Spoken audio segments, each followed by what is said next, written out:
Bismillahirrahmanirrahim. Assalamualaikum warahmatullahi wabarakatuh.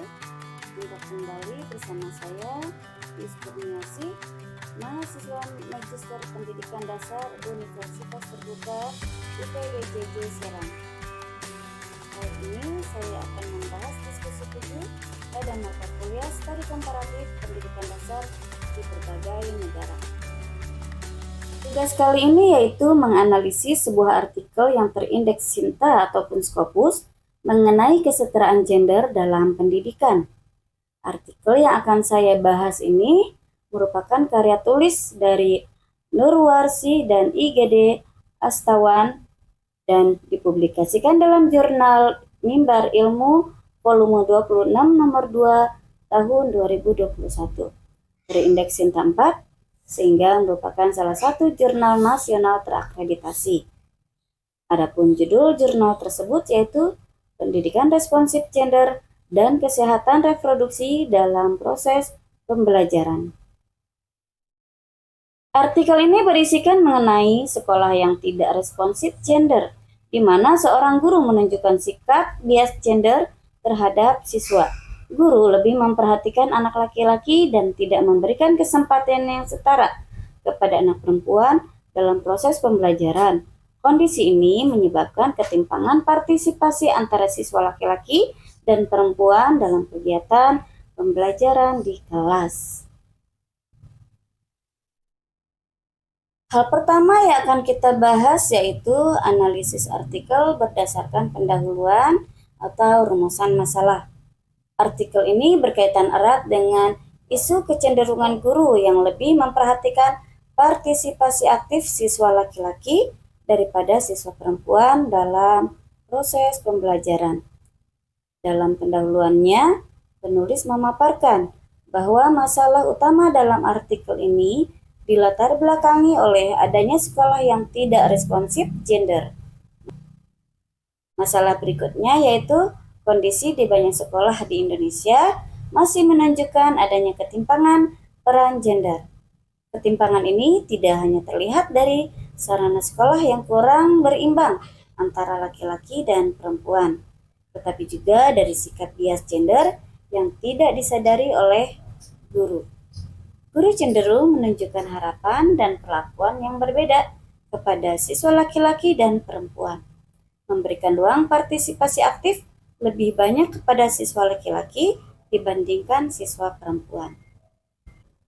Adapun rumusan masalah dalam artikel ini berfokus pada pentingnya mengintegrasikan pendidikan responsif gender dan kesehatan reproduksi dalam proses pembelajaran di sekolah dasar. Pendidikan ini bertujuan agar semua siswa, baik laki-laki maupun perempuan, memperoleh hak dan kesempatan belajar yang sama tanpa mengalami diskriminasi berbasis gender. Berikutnya yaitu pada bagian hasil dan pembahasan. Penelitian ini menunjukkan bahwa SD Lajuardi Tursina Banyuwangi telah mengimplementasikan prinsip pendidikan responsif gender dengan baik.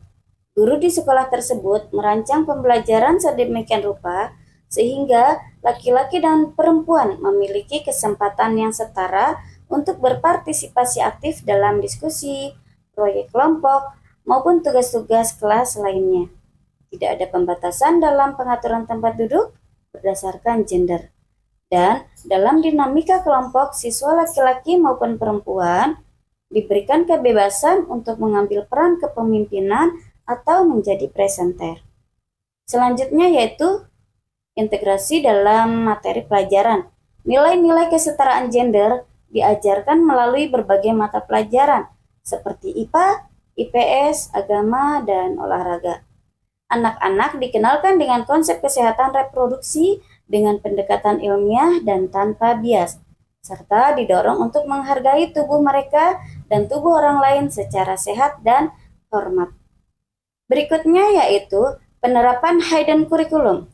Penerapan ini menjadi strategi penting di sekolah, misalnya dengan memberikan misi harian kepada semua siswa, seperti mencuci piring sendiri atau membersihkan tempat tidur. Hal ini menanamkan pemahaman sejak dini bahwa tugas domestik bukan hanya tanggung jawab perempuan, melainkan tanggung jawab semua anggota keluarga, baik laki-laki maupun perempuan. Dan yang terakhir yaitu implikasi dari pelaksanaan pendidikan responsif gender, yaitu terciptanya iklim belajar yang lebih adil dan setara, di mana semua siswa merasa dihargai dan mendapatkan kesempatan yang sama untuk berkembang. Anak laki-laki dan perempuan belajar untuk menghormati satu sama lain, mengembangkan kepercayaan diri, dan membangun kesetaraan tentang hak dan tanggung jawab masing-masing. Dengan demikian, artikel ini secara kuat mendukung upaya penghapusan bias gender di kelas dan sangat relevan untuk mengatasi masalah kecenderungan guru yang lebih memperhatikan partisipasi aktif siswa laki-laki dibandingkan siswa perempuan. Terima kasih. Wabillahi taufik wal hidayah. Wassalamualaikum warahmatullahi wabarakatuh.